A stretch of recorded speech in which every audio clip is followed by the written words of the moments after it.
Bab 2. Filsafat.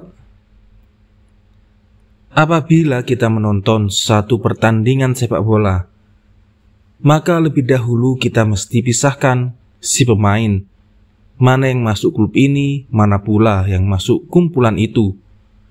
Kalau tidak begitu, bingunglah kita. Kita tak bisa tahu siapa yang kalah, siapa yang menang, mana yang baik permainannya, mana yang tidak. Begitulah kalau kita masuki pustaka filsafat yang mempunyai ratusan, ribuan buku itu. Kita lebih dahulu mesti pisahkan arah pikiran para ahli filsafat. Kalau tidak, niscaya akan bingunglah kita. Tak bisa memisahkan siapa yang benar, siapa yang salah. Seperti para pemain sepak bola tadi, kacau balau di mata kita. Tak tahu apa maksudnya masing-masing. Begitulah di mata kita, para ahli filsafat berkata semau-maunya saja. Tak ada pangkal, tak ada ujung. Tetapi memakai Engels buat penunjuk jalan, bisalah kita terhindar dari kekacauan dan membuang-buang tempo. Engels sekarang terkenal sebagai co-kreator sama membangun dengan Marx. Sebetulnya di dalam filsafat banyak sekali meninggalkan pustaka. Karl Marx terkenal sebagai bapak dialektis materialisme dan surplus value, yakni nilai lebih, nilai yang dihasilkan oleh buruh tetapi dimiliki oleh kapitalis. Engels pendiam di belakang layar, selalu berdiri di belakang kawannya Marx, tetapi setia dan jujur meneruskan mengarang Das Kapital yang belum habis ditinggalkan Marx karena ia meninggal. Engels sendiri menulis beberapa buku yang berhubungan dengan filsafat anti-Dühring dan Ludwig Feuerbach, sejarah dan ekonomi. Sebagai co-kreator, Engels melanjutkan dan mendalamkan paham dialektis materialisme dan komunisme dengan bahasa yang terang, populer, jitu dan merdu. Engels memisahkan para ahli filsafat dari zaman Yunani sampai pada masa hidupnya Marx Engels dalam dua barisan. Pada satu barisan didapat kaum idealis yang bertentangan dengan barisan kedua, kaum materialis. Kaum idealis umumnya memihak kepada kaum yang berpunya dan berkuasa, sedangkan kaum materialis berpihak pada proletar dan kaum tertindas. Kadang-kadang perlawanan tinggal tersembunyi, tetapi kadang-kadang berbuka terus terang, cocok dengan riwayatnya perjuangan proletar dan kapitalis dalam politik. Kadang-kadang idealis proletar dan kapitalis dalam politik, kadang-kadang idealis di luarnya itu, materialis di dalamnya. Sarinya Spinoza, kadang-kadang materialis di luarnya, tetapi di dalamnya idealis. Menurut pemisahan yang diadakan oleh Engels, maka pada barisan idealisten kita dapati penganjur terkemuka sekali seperti Plato, Hume, Berkeley, yang berpuncak pada Hegel. Pada barisan materialis kita dapati Heraklit, Demokrit, dan Epikur di masa Yunani, Diderot, Lamartine di masa revolusi Prancis yang berpuncak pada Marx Engels. Di antaranya itu didapati banyak ahli filsafat campur aduk saintis, setengah idealis, setengah materialis. Biasanya musuh proletar menerjemahkan dan mencemarkan materialisme itu sebagai ilmu yang berdasar atas daya upaya mencari kesenangan hidup tak terbatas, makan sampai muntah, minum sampai mabuk, kawin dan cerai sesukanya saja. Sedangkan idealisme itu diterjemahkan dan dijunjung tinggi sebagai satu ilmu berdasarkan kesucian yang paling tinggi, lebih memperhatikan berpikir daripada makan, dan kebudayaan yang sampai menjauhi kaum ibu seperti seorang santri, resi, dalam keadaan yang benar dalam kehidupan mereka. Kita tidak sekali dua kali berjumpa dengan seorang yang memangku paham idealis berlaku sebaliknya dari persangkaan itu. Sedangkan dalam kalangan materialis, banyak kita dapati orang hidup dengan segala sederhana dan seperti suami dan bapak yang setia. Idealis dan materialis yang dijadikan Engels sebagai ukuran buat memisahkan para ahli filsafat dalam dua barisan, semata-mata berdasarkan atas sikap yang diambil si pemikir, ahli filsafat dalam persoalan yang sudah kita tuliskan lebih dahulu, yakni mana yang pertama, primus, mana yang kedua, benda atau pikiran, matter atau idea. Yang mengatakan pikiran lebih dahulu, itulah pengikut idealisme. Itulah idealis. Yang mengatakan matter, benda, lebih dahulu barulah datang pikiran. Itulah yang mengikuti materialisme. Itulah yang materialis.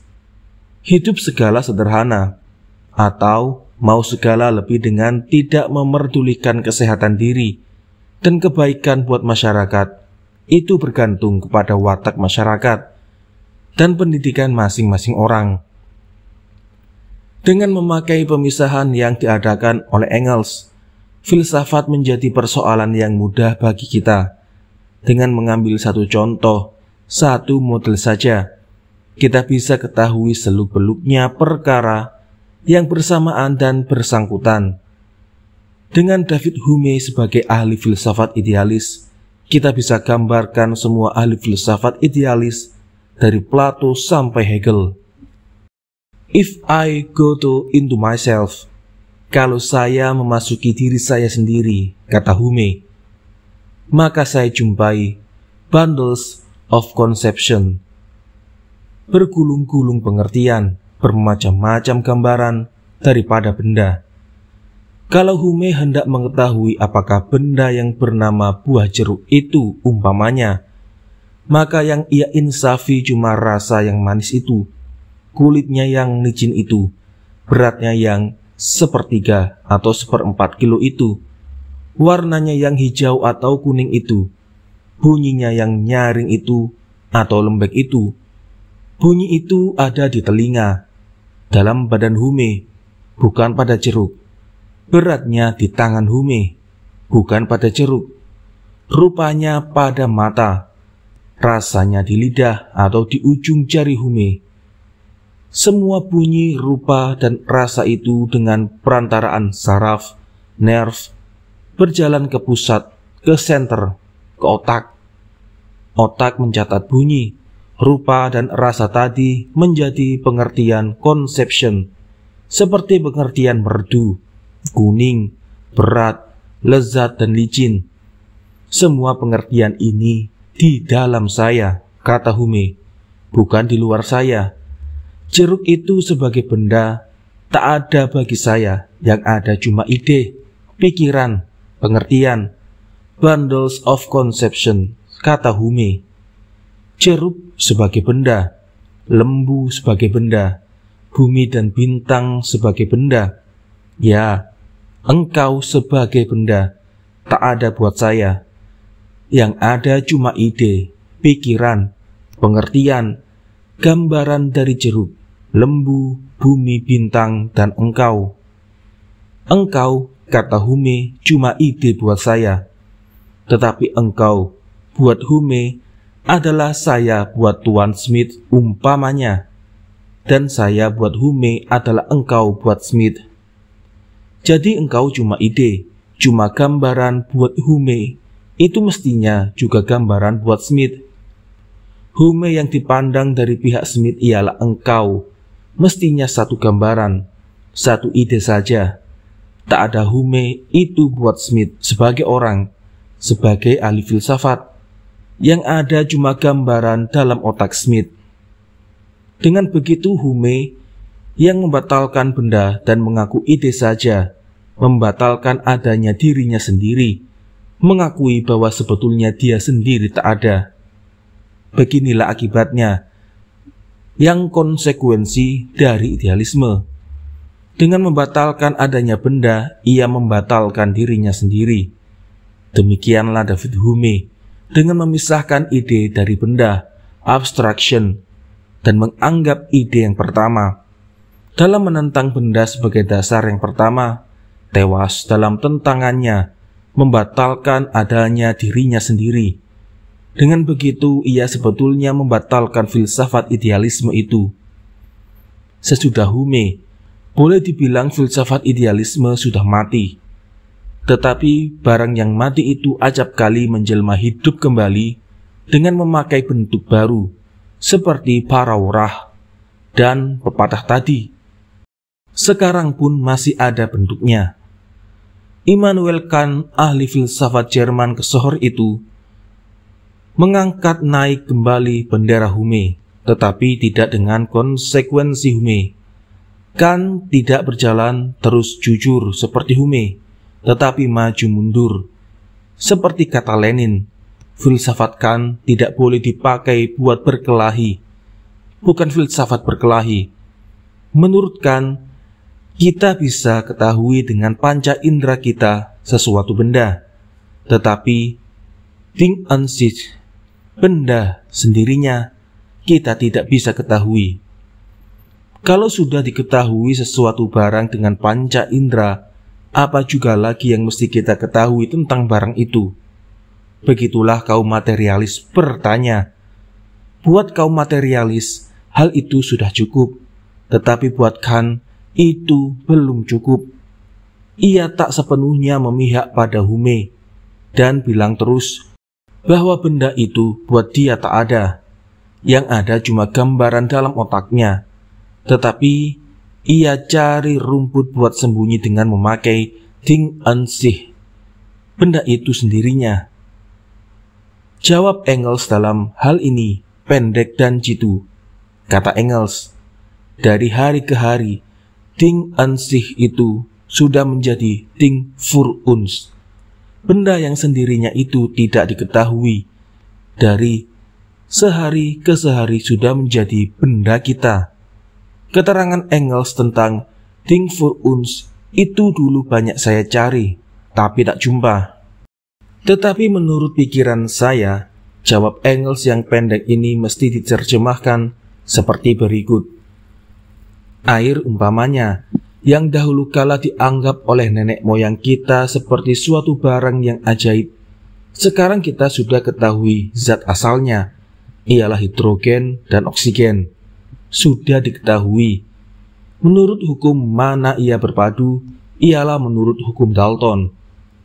Apa rasanya air itu kalau diraba atau diminum? Berapa beratnya 1 liter? Apa gunanya buat kita? Buat tumbuhan dan hewan? Bagaimana sifatnya dan sebagainya? Apa juga lagi yang mesti di Ding an sich kan tentang air? Nenek moyang kita cuma mengetahui 4 zat saja di alam ini, ialah tanah, air, api, dan udara. Sekarang sudah diketahui 92 zat asli, elementer. Yang diketahui sudah boleh kita periksa dengan panca indera kita, dengan perkakas yang kita bikin, seperti mikroskop, teleskop, dan teropong. Perkakas yang bisa membesarkan kuman beratus ribu kali dan mendekatkan bintang beratus ribu kali. Perkakas yang dari tahun ke tahun, dari abad ke abad, bisa ditambah kepastiannya dan keakuratannya. Semua zat yang kita ketahui itu boleh kita padu satu sama lainnya. Kita pakai buat makanan dan kesehatan kita. Kita pakai kodratnya buat kehidupan dan kesenangan kita. Kaum penakluk memakai buat meluncurkan torpedo dan membom yang belum kita ketahui, sedang kita cari dengan giat dan dengan lebih besar pengharapan mendapatkannya karena teori, cara berpikir, dan perkakas kita makin banyak, makin baik. Di mana lagi Ding an sich itu tempatnya? Pada zaman di mana alam yang dahulu kala dianggap gaib itu, sebagian besar sudah diketahui dan dikontrol. dikemukakan dipakai menjadi Ding für uns, yakni benda kita, seperti kata Engels tadi, idealis yang lebih licin, karena ia memakai dialektika dan logika dengan cara dan bahasa yang tidak ada bandingnya selama ini. Ialah Hegel.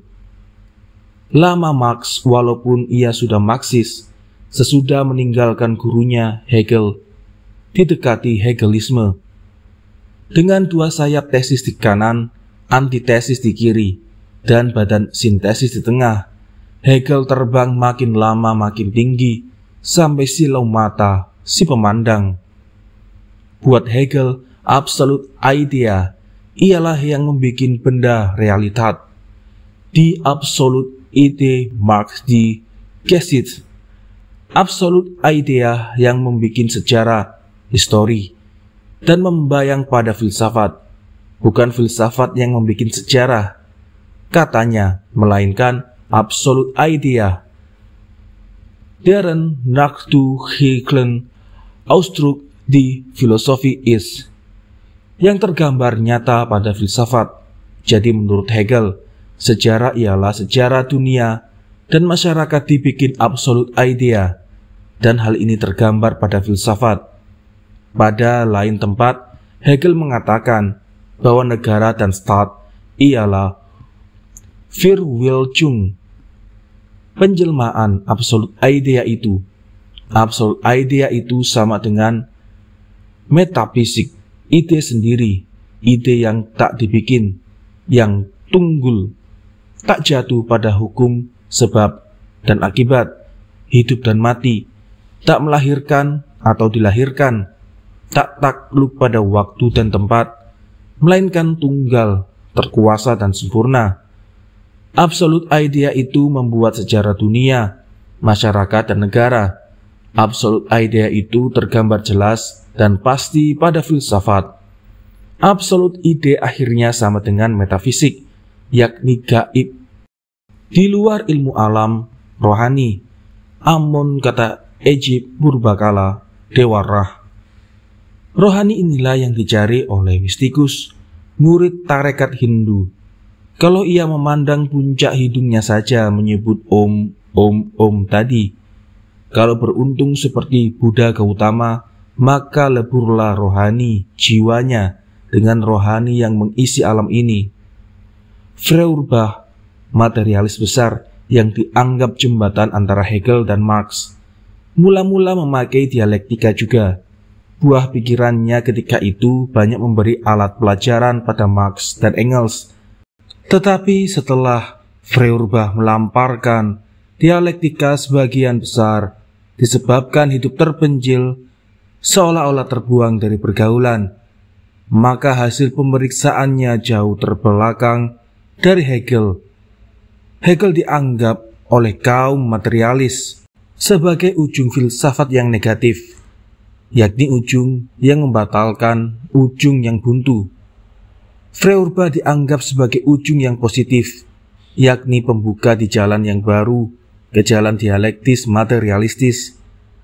Kaum Marxis sepenuh-penuhnya mengakui kemanjuran senjata dialektika, tetapi membuang idealisme Hegel. Marx sesudah beberapa lama dikagumi dan dipengaruhi Hegel. Sebagai pelajar, ia bisa hafalkan pasal-pasal yang penting dari Hegelisme. Akhirnya memasang Hegelisme di atas kakinya. Hegelisme yang selamanya ini dianggap berkepala di kaki dan berkaki di kepala, dibalikkan sebagaimana mestinya. Bukan pikiran yang menentukan pergaulan, melainkan keadaan pergaulan yang menentukan pikiran. Negara, kata Marx, ialah satu akuan dan hasil dari perjuangan kelas. Perjuangan kelaslah yang menjadi motive force, kodrat pergerakan sejarah masyarakat, kodrat mengubah bentuk negara. Jadi bukanlah absolute idea seperti kata Hegel. Zaman berbudak bertukar menjadi zaman feodal, zaman ningrat. Zaman feodal itu sesudah revolusi Prancis pada tahun 1789 bertukar menjadi zaman kuno dalam pandangan sekarang.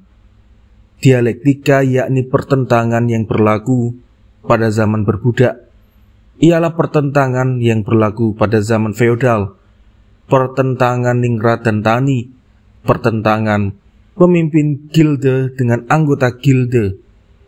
Pada zaman kapitalisme sekarang pertentangan buruh dan kaum modal. Pertentangan kelas yang berdasar atas pertentangan ekonomi itulah yang menjadi kodrat buat menumpu masyarakat pada satu bentuk ke bentuk yang lain, dari satu tingkat ke tingkat yang lain, dari masyarakat berdasar perbudakan, masyarakat berdasar keningratan, ke masyarakat berdasar permodalan. Jadi pertentangan itu bukan pertentangan ide saja, seperti menurut paham Hegel, nanti akan diteruskan, tetapi pertentangan barang yang nyata, pertentangan antara dua kelas besar yang berjuang, yang sekarang terus berjuang. Pertentangan kelas ialah kelas manusia, ialah barang yang nyata itu, berdasar atas pertentangan ekonomi yang ditajamkan oleh kemajuan teknik. Teknik yakni perkakas yang dipakai dalam pergaulan. Perkakas pada zaman ini dimiliki oleh kaum berkuasa dan kaum bermodal, menjadi alat adanya perjuangan kelas itu. Semua perkakas dan kelas manusia yang menjalankan peranan dalam sejarah kita manusia ini adalah benda yang nyata semuanya. Peranan sejarah itu tidak dibikin dan dikemudikan oleh absolut idea itu, sebagaimana juga sejarah tumbuhan, hewan, manusia, bumi dan bintang tidak dikemudikan oleh dewarah, rohani, ahimsa dan sebagainya. Sebagaimana bumi dan bintang berjalan bersejarah menurut hukum tarik-menarik yang didapat oleh Newton, sebagaimana tumbuhan, hewan, dan manusia bersejarah menurut hukum evolusinya Darwin. Beginilah sejarahnya masyarakat manusia bersejarah menurut hukumnya histori materialisme, yang juga dinamai dialektis materialisme. Dengan lahirnya Marxisme, maka Hegelisme berbelah dua, dialektika idealistis dan dialektika materialistis. Yang pertama dipegang oleh kaum yang bermodal, yang berkuasa dengan pengikutnya. Yang kedua, oleh kaum proletar yang revolusioner. Di antara dua filsafat bertentangan tadi, sudah tentu ada bermacam-macam filsafat maju mundur. Filsafat bukan buat bertarung. Hegelisme yang memang revolusioner terhadap kaum ningrat Jerman, tetapi kontra-revolusioner terhadap kaum proletar. Sudah tentu baik buat tempat berlindungnya kaum reaksioner, seperti kata Marx, dalam bentuknya yang reaksioner. Hegelisme menjadi adat, sebab bentuk ini menerjemahkan keadaan yang ada. Idealisme tak akan mati selama masih ada perjuangan kelas ini, selama ada kaum yang menghisap dan menindas. Kaum hartawan yang berkuasa pada satu pihak mengemukakan ide, intelek, pikiran terhadap kaum terhisap dan tertindas.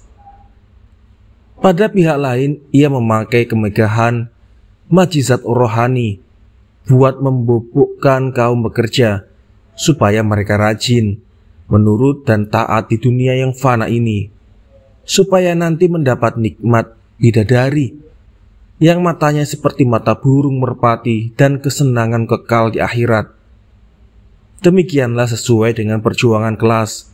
Idealisme atau tak berdialektika membentuk dirinya supaya cocok dengan keadaan kelas yang memeganginya, di mana kapitalisme masih muda, kukuh karena sedang naik seperti Amerika. Maka lahirlah idealisme berupa pragmatisme yang dikemukakan oleh John Dewey, filsafat pemikir dari negara yang mempunyai the biggest of all, semuanya paling jempol. Ini katanya berdasarkan objective truth, hakikat yang objektif, yang tenang. Tetapi kalau diperiksa lebih dalam, maka nyatalah bahwa objective truth tadi bergantung pada paham, cita-cita, dan perasaan borjuis Amerika, the country of the free. Negara merdeka ialah buat borjuis Amerika. John Dewey mengambil masyarakat borjuis dan paham borjuis sebagai titik permulaan berpikir. Ketika Amerika dalam kaya raya, sekarang sampai sebelum perang ini, kemakmuran Amerika yang disangka akan tinggal kekal tadi akan menyusul kawannya di Eropa Barat, krisis yang sudah merajalela dan tetap. Sekarang buat 11 juta buruh, jadi buat kira-kira 33 juta buruh dengan anak bininya. Objektif truth tadi tidaklah begitu objektif, tidaklah begitu tenang. Semua barang yang memberi ketenangan buat borjuis seperti harta benda, justice, polisi, dan hak milik turun-temurun adalah benda yang mengacaukan paham, perasaan, dan penghidupan kaum proletar Amerika sekarang, di mana pergerakan buruh berpengaruh sekali seperti di Jerman sebelum perang 1914 sampai 1918. Maka dalam kalangan proletar sendiri, idealisme itu tidak berani keluar terang-terangan.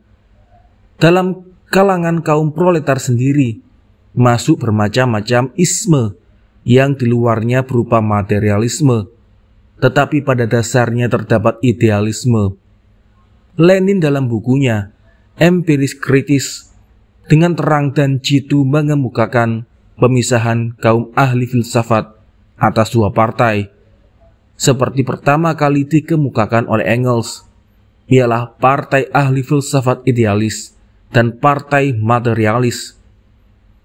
Dengan sempurnanya Lenin membuka kedok yang dipakai oleh empiris kritis, Machinisme, neovitalisme, dan lain-lain, dan memperlihatkan idealisme yang sebetulnya jadi dasar filsafat mereka.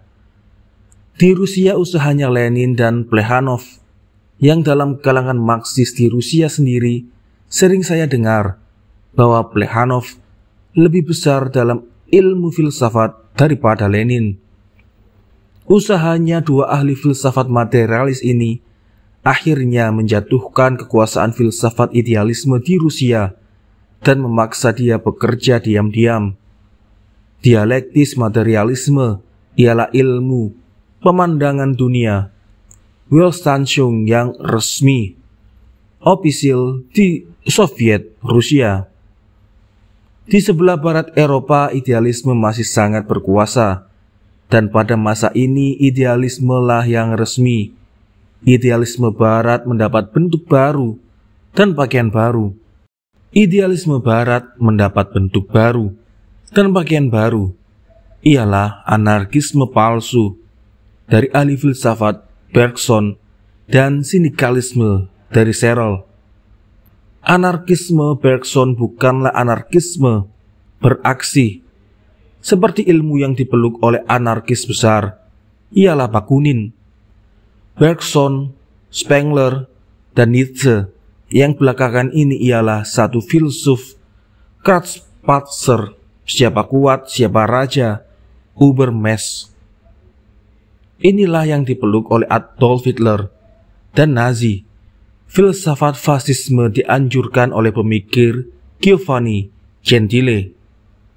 Fasisme, kata pemikir ini bukanlah new system, tata filsafat yang baru, melainkan aksi baru dan paham baru. Manusia, katanya pada hakikatnya beragama. Manusia dan Tuhan selalu dalam ewige Bewegung der Selbstverwirklichung, pergerakan kekal buat perpaduan. Sedikit kita selidiki filsafat partai fasis yang sebetulnya pertama sekali menaikkan bendera reaksi di Eropa Barat. Apabila partai borjuis liberal kacau, partai sosialis maju mundur, dan partai komunis bagian tak berpengalaman, tetapi terutama juga sanksi sebab negara Italia, kalau dikomuniskan gampang dikepung dan dijatuhkan oleh kapitalisme Eropa Barat dan Amerika. Fasisme, kata Giovanni Gentile, bukan tata filsafat baru. Memang tidak. Kalau dipandang dari kacamata idealisme, aksi baru dan paham baru, katanya pula, aksi kaum tengah dan paham kaum tengah terhadap proletar dengan pertolongan kapitalis memang baru dalam perjuangan proletar kapitalis model baru. Tetapi kalau kita baca Marx dalam buku 18 Brumaire of Louis Bonaparte tentang aksi dan paham Louis Bonaparte di Prancis, maka aksi dan paham fasisme Italia tadi cuma bentuk baru dari aksi dan paham tua. Mussolini, bapak fasisme, juga amat tertarik oleh Napoleon besar. Ombe dari Louis Bonaparte sampai ia mentonilkan Napoleon. Yang katanya orang Italia itu bahwa manusia dalam batinnya beragama. Ini dibatalkan oleh beberapa penyelidikan yang tenang, yang membuktikan beberapa bangsa di dunia tak mengetahui agama. Akhirnya kalau kita baca pergerakan kekal buat perpaduan manusia dan Tuhan, menurut filsafat fasis itu, kita ditarik lagi ke negara Kapilawastu, ke kaki gunung Himalaya, mengagumkan percobaan Buddha Gautama, mempersatukan rohnya dengan roh alam buat masuk ke nirwana. Cuma Gautama Buddha tak seperti Mussolini memakai tongkat dan kastor oli buat mematahkan semangat dan paham musuhnya. Matteotti, pemimpin sosialis Italia, musuh besar dari Mussolini yang hilang lenyap selama-lamanya buat melakukan paduan dengan Tuhan itu dengan cepat. Perjuangan kelas tertutup dan terbuka, inilah arti filsafat yang sebenarnya dan arti dialektika yang sebelumnya. Ia boleh melayang tinggi seperti Hegelis dan tinggal di tanah, di perut, seperti dialektis materialisme. Orang mesti makan dahulu sebelum berpikir, kata Engels. Tetapi filsafat itu adalah bayangan masyarakat yang bertentangan, bukan bayangan absolut idea seperti kata Hegel. Pada permulaan filsafat itu timbul pokok. Yang jadi persoalan ialah semua ini. Ahli filsafat bertanya, semuanya ini, bumi, langit, dan pikiran itu sendiri, apakah artinya? Lama-lama persoalan semua ini cerai-berai. Bumi dan langit sudah jatuh menjadi ilmu bintang yang sesudah Galileo Galilei, Kopernikus, Newton, Einstein, dan lain-lain mendapat hukum yang sementara boleh dikatakan sempurna. Bumi kini jatuh kepada ilmu bumi, geografi, dan ilmu alam. Perkara yang berhubungan dengan perpaduan beberapa zat sehingga mendapatkan sifat baru, termasuk pada ilmu kimia. Ilmu alam yang mulanya memeluk ilmu kimia sekarang menceraikan dirinya dari ilmu listrik, yang sekarang karena besar daerahnya dan dalam artinya mesti dipelajari sendirinya. Pemeriksaan atas tumbuhan jatuh pada ilmu tumbuhan, dan pemeriksaan atas hewan dan manusia jatuh pada ilmu hewan dan ilmu manusia. Ilmu hidupnya asal dan penjelmaannya, tumbuhan, hewan, dan manusia, jatuh pula pada biologi. Satu ilmu yang boleh dikatakan mudah dan banyak sekali mengandung arti buat kita. Umpamanya perkara evolusi atau pertumbuhan otak dan pikiran dari otak binatang sampai ke otak manusia. Sudahlah, tentu satu ilmu dengan yang lain ada seluk-beluk dan perhubungannya. Ilmu alam dan ilmu kimia mesti diketahui ahli yang mempelajari ilmu kedokteran. Begitu pula agrikultur, ilmu pertanian tak bisa berpisah dari ilmu alam dan ilmu kimia tadi. Demikianlah pula seorang insinyur jatuh dan berdiri dengan ilmu alam dan semesta. Syahdan, Maka masing-masing ilmu di atas tadi disebabkan kemajuan pergaulan kita, kemajuan industri, perdagangan, dan pesawat, terpaksa dispesialisir lagi, terpaksa dipencilkan dan diistimewakan lagi. Dengan begitu perkara yang tidak berkenaan bisa disingkirkan, dan tempo itu boleh dipakai buat memeriksa dan memperdalam perkara yang diistimewakan itu. Ilmu kedokteran sudah pecah menjadi kedokteran umum. Perkara gigi, telinga, mata, kanak-kanak, dan sebagainya adalah bahaya buat sains. Kalau pecah-pecahan itu pada ilmu yang sudah banyak itu akan pecah terus, dengan tidak lagi mengetahui perhubungan satu ilmu dengan ilmu yang lain. Bahaya itu kebetulan sudah diketahui dan amat dipelajari muslihat buat menjauhkannya. Kalau saya tak salah, maka perkataan filsafat sekarang diterjemahkan juga buat menggambarkan daya upaya mempersatukan ilmu bermacam-macam itu. Jadi buat memeriksa seluk-beluk dan perhubungannya. Dengan begitu, maka si saintis, si ahli mungkin kehilangan hutan karena sangat memperlihatkan pohon-pohon saja. Lupa garis besar karena senantiasa memperhatikan garis yang kecil-kecil saja. Daya upaya semacam inilah sekarang yang sering diartikan oleh perkataan filsafat, bukan lagi sikap yang diambil oleh filsafat purbakala, yang dengan memangku tangan dan tafakur bertanyakan, apakah artinya alam dan apakah artinya pikiran itu. Demikianlah kalau kita amati kemajuan ilmu filsafat tadi. Maka kita lihat zaman tengah, tahun 478 sampai 492. Pencari hakikat dilekati oleh ketuhanan. Kaum skolastik namanya di Eropa Barat tak bisa mencari hakikat itu. Kalau persoalan itu tidak digarami, dilimaui atau dijeruki dan dimasak dengan God dan agama, ialah agama Nasrani. Sesudah itu pada zaman Borjuis filsafat tadi sudah susut pada persoalan jasmani dan rohani, badan dan pikiran. Sesudah lama pula filsafat ini jatuh ke tangan psikologi, ilmu jiwa, ilmu yang memeriksa the working of the mind, kerjanya otak. Ilmu ini tidak lagi direnungkan oleh si pemikir di atas kursi malas dalam otaknya saja, melainkan sudah dimasukkan ke laboratorium. Disinilah otak binatang dan manusia dipisah, diperiksa, dieksperimenkan, diperalamkan.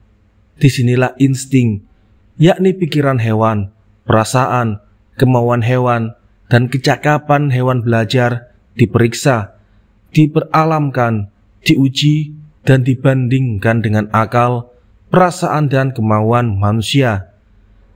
Eksperimentalis William James dan Trodik di Amerika, Pavlov di Rusia, dan eksperimentalis yang lain banyak mengumpulkan pengalaman yang berharga, dan masih banyak persoalan yang mesti diperalamkan dan diuji oleh ilmu yang mudah, tetapi sangat menarik hati. Ketahuilah dirimu sendiri. Inilah sari persoalan dari seorang ahli filsafat Yunani yang terkenal, ialah Sokrates. Sekarang persoalan ini sudah menjelma menjadi pemeriksaan atas the working of the mind, kerjanya otak yang sudah dimasukkan ke laboratorium bersama dengan ilmu lain-lain yang berdasarkan eksperimen, pengalaman. Filsafat bertukar, artinya bertukar rupanya, dan pecah belah menjadi beberapa ilmu yang berdasarkan eksperimen. Engels sudah mendapat kesimpulan bahwa sisanya filsafat ialah dialektika dan logika.